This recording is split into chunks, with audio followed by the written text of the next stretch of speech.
This is means you are not responsible, or you will not be held responsible to guide anybody. So, Rasul Karim sallallahu alaihi wasallam. Yes, sir. It's addressed to Hazrat sallallahu alaihi wasallam that you are not answerable to what people do. Your responsibility is to convey the message correctly.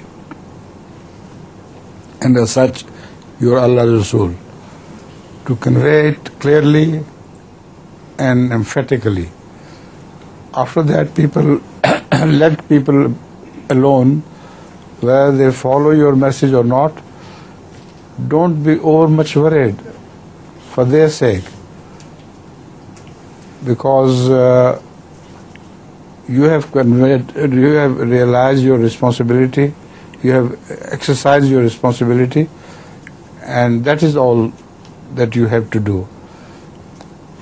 In fact, Hazrat sallallahu alaihi wasallam used to be very worried about those people who did not listen to him.